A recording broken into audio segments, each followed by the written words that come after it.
जय गुरुदेव। तो आज ज्ञानवर्धक बातों में हम एक कहानी सुनेंगे।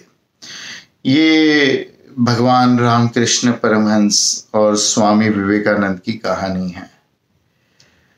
तो कई जगह पर अलग अलग तरीके से लिखी गई है, लेकिन भगवान रामकृष्ण परमहंस मेरे दिल के बहुत करीब है। इसके लिए जो मैं जानता हूं, जो मैं समझता हूं, उसके हिसाब से मैं ये कहानी आपको बताऊंगा। एक समय की बात है कि नरेंद्र नाथ, जिनको हम आज स्वामी विवेकानंद के नाम से जानते हैं, ये बहुत कठिन परिस्थिति से गुजर रहे थे। उनके पिता की मृत्यु हो गई थी और घर में कमाने वाले अकेले पिता ही थे। बाकी बहुत बड़ा परिवार था, बहुत बड़ा घर था, और एक व्यक्ति कमाने वाला। और उनके जीवित रहते ही धीरे धीरे कुछ तकलीफें ऐसी आई रिश्तेदार इत्यादियों की वजह से कि उनका सारा कारोबार ठप हो गया। उनकी मृत्यु हो गई और बहुत ज्यादा कठिनाइयों से और गरीबी से भगवान रामकृष्ण परमहंस के प्रिय शिष्य नरेंद्र नाथ का परिवार गुजरने लगा। एक बार मन में ऐसा विचार आया, क्योंकि ज्ञानी बहुत थे, ज्ञानी थे इसलिए मूर्ति पूजा में मानते नहीं थे।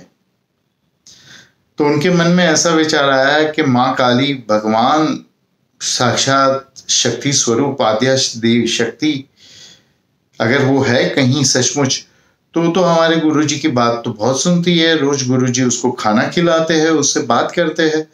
तो क्यों ना मैं गुरुजी से कहूँ कि गुरुजी मेरे लिए कुछ मांगो, उनसे कहो तो सही कि हमारी गरीबी के खाने के लाले पड़ गए है, इसका कुछ तो निवारण करे माँ। और आप मुझे अपने बेटे से ज्यादा मानते हैं, मैं आपका सबसे प्रिय शिष्य, मेरे लिए नहीं मांगोगे तो किसके लिए मांगोगे गुरुदेव? तो भगवान रामकृष्ण परमहंस के पास नरेंद्र नाथ गए और नरेंद्र ने कहा कि मेरे लिए आप कुछ करिए, मांगे। तो कुछ कहानियां ऐसी कहती है कि भगवान रामकृष्ण परमहंस ने कहा मैं मांगता हूं, लेकिन तू माँ में नहीं मानता है ना, इसके लिए माँ तेरी मेरी बात नहीं सुन रही है। पर जो मुझे पता है वो मैं आपको कहता हूं कि रामकृष्ण परमहंस ने कहा मैं ये सब नहीं करता हूं नरेंद्र। मैं जब भी जाता हूं ना मां के पास, मुझे शर्म आती है मांगने में।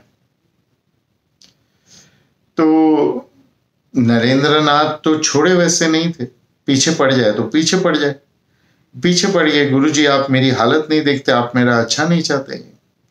रामकृष्ण परमहंस जो अपनी मस्ती में धुन रहते थे, किसी की सुनते नहीं थे, अपने ही मन की करते थे, वो अपने शिष्य के पास हार जाते थे। अपने बच्चों के पास सभी को हारना पड़ता है। कहा ठीक है मैं जाता हूं, मां के पास मांगता हूं। गए, मंगलवार का दिन था, मां काली का दिन माना जाता है। भले शनि ग्रह मां काली का माना जाता है, लेकिन सर्वोत्तम दिन मां काली को प्रसन्न करने का मंगलवार की रात। तो मुझे याद है मंगलवार का दिन हो गए और वापस आए। तो नरेंद्र ने पूछा मांगा गुरुदेव? कहा नहीं, अरे मैं तो भूल ही गया, मैं वापस जाता हूं। वापस गए और वापस आए। बोला मांगा? बोला नहीं, मुझे शर्म आ गई। तो नरेंद्र नाथ ने फिर से ताने देना शुरू कर दिया, गुरुदेव कि आप चाहते नहीं कि मैं धर्म में आगे बढ़ूं, मेरा पूरा चित, पूरा ध्यान नौकरी धंधे में और गरीबी मिटाने में ही, परिवार का ध्यान रखने में ही चला जाए। छोटे मोटे यहाँ वहाँ काम कर लूं और जो थोड़े बहुत पैसे मिले उसको, उसमें तो किसी का कुछ चल नहीं सकता। तो आप कोई भी कृपा नहीं कर सकते मेरे पे। तो फिर नरेंद्र नाथ की बात सुन के भगवान रामकृष्ण परमहंस ने कहा देख आज मंगलवार का दिन है, और मंगलवार का दिन ऐसा है ना कि माँ काली सबके कार्य सिद्ध करती है। ये बात आप भी समझ लो। माँ काली को प्रार्थना करनी है ना तो मंगलवार की रात को अपने गुरु को याद करके माँ के पास जाओ, माँ के पास रो, माँ चाहिए, माँ पूरा कर देगी इच्छा। या फिर आपके साथ वो होगा जो स्वामी विवेकानंद के साथ हुआ, नरेंद्र नाथ के साथ हुआ। उनके साथ क्या हुआ, कहा आज रात को तू चला जा माँ के पास अकेला, और मंदिर के बंद होने के बाद, पट के बंद होने के बाद अंदर चला जा और माँ के पास मांग लेना। और ठीक है, नरेंद्र नाथ रुक गए दक्षिणेश्वर। रात हो गई 9 बजे। गुरुजी ने कहा भोजन का समय हो रहा है, उससे पहले तू चला जा और जाके मांग। नरेंद्र नाथ के हाथ पैर कांपने लगा। मैं तो मानता ही नहीं हूं, मेरे को क्या मां साक्षात स्वरूप में दर्शन देगी? भगवान ने कहा शंका रखेगा तो नहीं देगी। मैं माँ को सुबह सुबह कह के आया हूं, नरेन आएगा, उसको दर्शन देना, उसकी बात सुनना, उसको आशीर्वाद देना, उसकी इच्छा पूर्ण करना। नरेंद्र के मन में विश्वास तो हो गया कि गुरुदेव ने बोला है तो माँ दर्शन तो देगी। फिर मैं उसकी बात समझूंगा क्या? वो मुझसे बात करेगी, और करेगी तो भी मैं क्या समझूंगा, और मैं जो बोलूंगा वो समझेगी।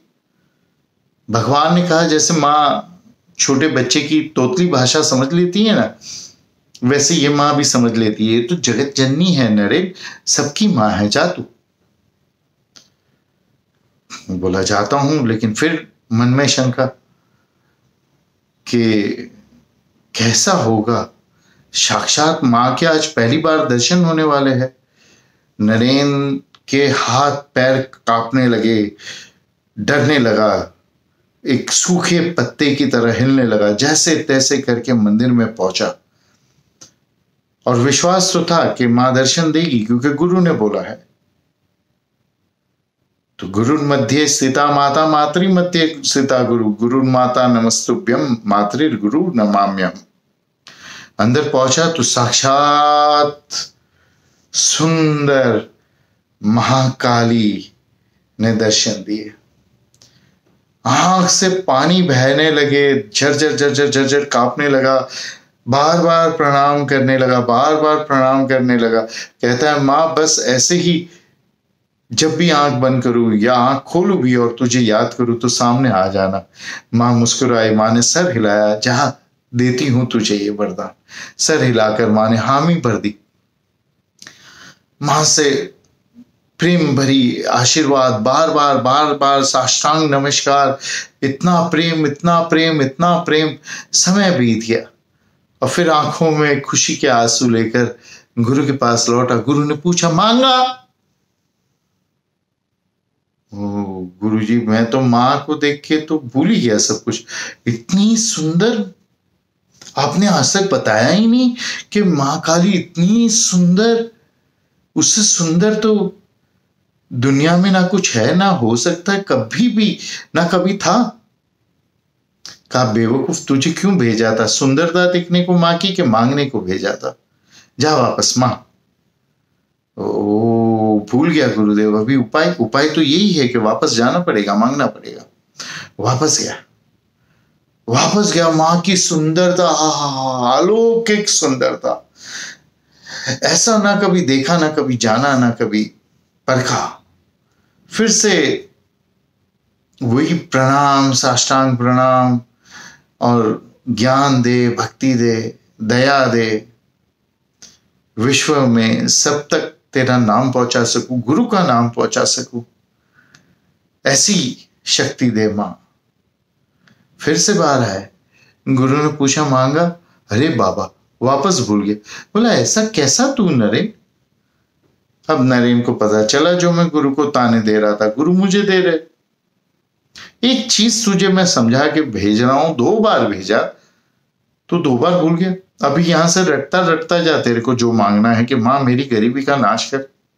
माँ मेरी गरीबी का नाश कर। तीसरी बार वापस नरेन गया, माँ मेरी गरीबी का नाश कर, माँ मेरी गरीबी का नाश कर, माँ मेरी गरीबी। जैसे ही दरवाजा खोला, अंदर नरेंद्र नाथ, सामने साक्षात आज्ञा काली, महाकाली, और मुस्कुराई। और मुस्कुरा के उसने नरेन को कह दिया कि मुझे मालूम है कि तू भीख मांगने आया है, चल मांग। नरेन की आंख से पानी बहने लगा।